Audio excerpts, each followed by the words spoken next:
दोस्तों, आखिर कर्ण और मेघनाथ में से कौन थे सबसे ज्यादा शक्तिशाली? अगर दोनों का युद्ध होता तो किसकी जीत होती? दोस्तों, वीडियो को शुरू करने से पहले यदि आप लोग सच्चे सनातनी हैं और भगवान श्री राम को सच्चे दिल से मानते हैं तो इस वीडियो को एक लाइक करके हमारे चैनल को जरूर से सब्सक्राइब करें। साथ ही कमेंट में भगवान जय सिया राम जरूर लिखे। दोस्तों, जिन दो योद्धाओं की हम बात कर रहे हैं उनकी शक्ति बेमिसाल थी। इनसे सीधे तौर पर टक्कर लेने से देवता भी घबराते थे। वैसे इन दोनों योद्धाओं को अपने समय और काल के महानतम योद्धाओं में से एक थे। वैसे कभी इन दोनों योद्धाओं का मुकाबला तो नहीं हुआ, लेकिन आज हम इन दोनों योद्धाओं की शक्तियों का आकलन करेंगे और जानेंगे कि आखिर इन दोनों में से अधिक बलशाली कौन था। वो दो योद्धा कोई और नहीं बल्कि रामायण काल में स्वर्ग को जीतने वाले रावण के पुत्र मेघनाथ और दूसरा महाभारत काल के शक्तिशाली योद्धा यानी कि सूर्यपुत्र कर्ण थे। अगर इस दोनों योद्धाओं का मुकाबला होता तो किस योद्धा की जीत होती, किस योद्धा की हार होती? क्या कर्ण का कवच और कुंडल मेघनाथ के शक्ति बाणों से, क्या मेघनाथ के घातक बाणों से कर्ण की रक्षा कर पाता? इस आकलन को हम इस वीडियो में करेंगे और इस आकलन को करने के लिए हमने इसको 3 श्रेणियों में बांटा है। तो चलिए दोस्तों, हम इन 3 श्रेणियों के हिसाब से इस योद्धाओं में से कौन सबसे अधिक शक्तिशाली है ये जानेंगे। पहला, वरदान की शक्ति। यह शक्ति मेघनाथ बहुत ही मायावी राक्षस था। कहते हैं कि उसने एक नहीं बल्कि अनेकों वरदान प्राप्त किए थे। 12 वर्ष की आयु होते होते उसने अपने कुल देवी माता निकुंभला को पसंद कर लिया था। साथ ही गुरु शुक्राचार्य से शिक्षा दीक्षा लेकर के कई सारी सिद्धियां प्राप्त कर ली थी। कहते हैं कि मेघनाथ ने मौन व्रत धारण करके कई सालों तक रखा था, जिससे भगवान महादेव जी पसंद हुए और उसने कई सारे अस्त्र शस्त्र, दिव्य शक्तियां, तांत्रिक शक्तियां, मायावी शक्तियां मेघनाथ को प्रदान की। साथ ही उन्हें सावधान भी किया कि भूलकर भी किसी ऐसे ब्रह्मचारी से याद दिखाएं युद्ध मत करना जो 14 साल तक ना सोया हो। और साथ ही ब्रह्मदेव ने भी उससे ये वरदान दिया कि आपातकाल में जब भी तुम देवी निकुंभला का तांत्रिक यज्ञ करोगे तो एक ऐसा दिव्य रथ की प्राप्ति होगी जिस रथ पर बैठकर जब तक तुम युद्ध करोगे तब तक ना ही तुम्हें कोई मार सकेगा और ना ही तुम्हें कोई परास्त कर पाएगा। दोस्तों, पर उससे साथ में चेतावनी भी दी गई थी कि अगर कोई इस यज्ञ को भंग कर देगा तो वही आपकी मृत्यु को कारण बनेगा। और हुआ भी ऐसा ही। लक्ष्मण जी ने ही उनके इस यज्ञ को भंग किया था और लक्ष्मण जी ही उसकी मृत्यु का कारण बने थे। और ब्रह्मदेव ने उसे वरदान किया था कि मेघनाथ को इंद्रजीत कहा जाएगा, जिससे इंद्र की ख्याति सदा के लिए कलंकित हो जाएगी। वहीं अगर हम सूर्यपुत्र कर्ण की बात करें तो जन्म से ही सूर्यपुत्र कर्ण के शरीर में कवच और कुंडल विद्यमान थे। उन्होंने उनके पिता सूर्यदेव से प्राप्त हुए थे। कहते हैं कि कवच और कुंडल अभेद्य थे जो अमृत से बने हुए थे। इससे कोई भी योद्धा तोड़ने में सक्षम नहीं थे। वहीं कुंडल एवं कर्ण को फुर्तीला वह युवा बनाए रखते थे। ये कवच और कुंडल कर्ण के शरीर का अंग थे और कर्ण को सीधे तौर पर युद्ध में हरा पाना बिल्कुल नामुमकिन था। अगर इस दोनों योद्धाओं का केवल वरदान के आधार पर युद्ध होता तो यह युद्ध बड़ा भीषण होता। यकीनन मानिए आप, इस युद्ध में अपने मायावी शक्ति और अपने तांत्रिक शक्तियों के बलबूते मेघनाथ जरूर जीत जाता। और शायद पर कर्ण का वध संभव नहीं था, लेकिन कर्ण का कवच और कुंडल कर्ण की पूरी तरह से रक्षा नहीं कर पाते और कर्ण को बचा नहीं पाते। इस आकलन में मेघनाथ की जीत होती। वहीं दूसरा है दिव्य अस्त्र शस्त्रों का आकलन। अगर मेघनाथ की बात की जाए तो उन्होंने असुर गुरु शुक्राचार्य से माता निकुंभला से अस्त्र शस्त्र प्राप्त हुए और उन्हीं के बलबूते उन्हें त्रिदेवों से भी अनेक अस्त्र शस्त्र प्राप्त हुए। अगर उनके अस्त्र शस्त्रों के बारे में जाने तो उसकी वो गिनती नहीं थी। उनमें से मुख्य वैभवा अस्त्र, शक्ति अस्त्र, नागपाश अस्त्र आदि थे।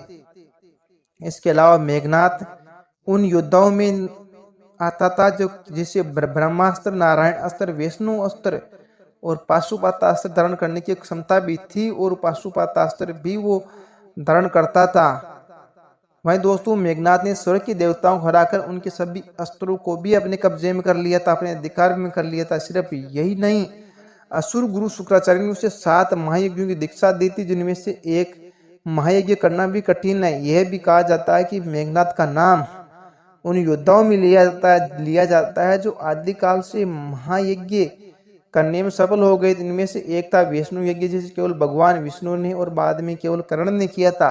उससे भी मेघनाथ संपन्न कर पाई थी। वहीं अगर हम बात करें कर्ण की तो कर्ण ने भी उन योद्धाओं की श्रेणी में शुमार है जिन्होंने वैष्णव यज्ञ किया था। वह भी महाभारत में दोस्तों कहते हैं कर्ण ने अपनी शिक्षा झूठ बोल करके परशुराम जी से ग्रहण की थी, जहाँ परशुराम जी ने उसे असंख्य अस्त्र शस्त्रों का ज्ञान दिया था और उनके पास वह महान अस्त्र शस्त्र थे, जैसे आग्नेयास्त्र, ब्रह्मास्त्र आदि अनेक अस्त्र शस्त्र थे। दोस्तों अब आप देख ही सकते हैं कि परशुराम किस लेवल के योद्धा थे। अगर परशुराम कर्ण के गुरु थे तो कौन कौन से अस्त्र शस्त्र धारण करते थे। मेघनाथ से अधिक अस्त्र शस्त्र परशुराम जी के पास थे और वही अस्त्र शस्त्र परशुराम जी ने कर्ण को प्रदान किए थे। अस्त्र वैभव अस्त्र देवास्त्र व 7 के अंतर्गत एक वो अस्त्र जिसने कवच और कुंडल के बदले मिले थे आदि अनेकों अस्त्र कर्ण के पास में थे। वह अस्त्र अगो अस्त्र था जिसका इस्तेमाल सिर्फ एक ही बार कर सकते थे। वह अमोघ अस्त्र था जिसको भी वह मारना चाहता था एक बार में ही उसका प्रयोग करके कर्ण उसे मार सकता था। और साथ में इन सब दिव्यास्त्र चलाने के लिए परशुराम जी ने कर्ण को अपना विजय धनुष भी दिया था, जिसका इस्तेमाल करने से दिव्यास्त्र की दूरी और क्षमता अधिक बढ़ जाती थी। वही अगर मेघनाथ और कर्ण का मुकाबला दिव्यास्त्र के आधार पर होता तो मेघनाथ का हर दिव्य अस्त्र का जवाब कर्ण के पास मौजूद होता। वहीं गलती से अगर कोई भी दिव्यास्त्र कर्ण को लगता तो उसका कवच और कुंडल उससे अवश्य बचा लेता। ऐसे में दिव्यास्त्रों की प्रतिस्पर्धा में कर्ण की जीत होती या फिर दोस्तों कर्ण की जीत नहीं होती तो इस युद्ध का कोई परिणाम ही नहीं निकलता। दोस्तों आखिर रण कौशल में मेघनाथ की बात की जाए तो देवासुर संग्राम के समय जब रावण ने सभी देवताओं को बंदी बनाकर के इंद्र सहित लंका में ले आए थे तब कारागार में डाल दिया था। उसके कुछ समय बाद देवताओं ने कारागृह से भागने में सफल हुए, साथ में वह रावण को भी सुप्त अवस्था में बंदी बना करके अपने साथ ले जा रहे थे। इस समय मेघनाथ अपने दिव्य रथ पर आरूढ़ होकर के इस देवताओं पर आक्रमण करते हैं और देव सेनापति भगवान कार्तिकेय ठीक उसी समय देवताओं की रक्षा करने के लिए आ गए, परंतु मेघनाथ को वह भी नहीं हरा पाए। मेघनाथ ने न केवल देवताओं को पराजित किया बल्कि इंद्र को बंदी बनाकर वापस लंका ले आए और उसने स्वर्ग को भी जीता। मेघनाथ ने अपने बल पर रावण को बहुत सारी जीतें दिलवाई। वह लंका का सबसे सर्वशक्तिशाली सेनापति था। दोस्तों कहा जाता है कि मेघनाथ अपने पूरे जीवन काल में एक ही बार पराजित हुआ और जब भी पराजित हुआ वह मृत्यु को प्राप्त हुआ और वह युद्ध उसका अंतिम युद्ध था जो लक्ष्मण जी के साथ हुआ था। वही बात की जाए कर्ण की तो कर्ण बेहद ही शक्तिशाली योद्धा था। महाभारत में केवल एक ही योद्धा था जिसने दिग्विजय यात्रा की थी और संपूर्ण आर्यवर्त को अपने अधीन किया था। वह कर्ण ही था जिन चारों दिशाओं में संपूर्ण आर्यवर्त में दिग्विजय यात्रा की थी, जिसने महाभारत युद्ध में अर्जुन तक के होश उड़ा दिए थे। वहीं पूर्व में कर्ण ने ही अंगभंग कलिंग मानिकाला को पराजित करके पस्त भूमि जहाँ पर राक्षस निवास करते थे लोग उनसे डरते थे, उन राक्षसों से कर्ण ने ही लोगों को मुक्ति दिलाई थी। उन राक्षसों का विनाश कर्ण ने ही किया था। वहीं दक्षिण दिशा में कर्ण ने अकेले ही रुक्मी पांडव दक्षिण के सभी राजाओं को हराया था। शिशुपाल के पुत्र यमन और वर्मन को भी हरा करके अपने वश में किया था। यहाँ तक कि महाभारत के युद्ध में अर्जुन को कर्ण को हराने में बहुत दिक्कतों का सामना करना पड़ा। वह भी तब जब स्वयं भगवान श्री कृष्ण अर्जुन के सारथी थे। भगवान श्री कृष्ण ने इंद्र का सहारा लिया और इंद्र ने कर्ण के कवच और कुंडल मांग लिए, तब जाकर के कई कर्ण का वध संभव हुआ। इससे पहले इंद्र ने कवच और कुंडल दान में मांग लिए, इसी वजह से कर्ण की मृत्यु संभव हो पाई। अगर इस आकलन को देखते हैं तो वरदान और दिव्यास्त्र की संपूर्ण शक्ति को मेघनाथ और कर्ण का युद्ध होता तो संभव था कि इसका कोई निष्कर्ष नहीं निकलता, क्योंकि दोनों ही योद्धा महान थे।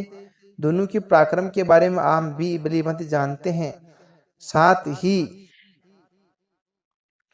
भगवान विष्णु के बाद यही दो योद्धा थे जिसने वैष्णव यज्ञ को पूरा किया था, इसलिए इस आकलन में दोनों ही बराबर घोषित होते हैं। वैसे दोस्तों आपको ये जानकारी कैसी लगी कमेंट करके जरूर बताइए। यदि आप लोग भगवान श्री कृष्ण और भगवान श्री राम को सच्चे दिल से मानते हैं या भगवान महादेव जी को सच्चे दिल से मानते हैं तो इस वीडियो को एक लाइक करके हमारे चैनल को एक सब्सक्राइब जरूर करें। दोस्तों प्लीज हमें सपोर्ट करें।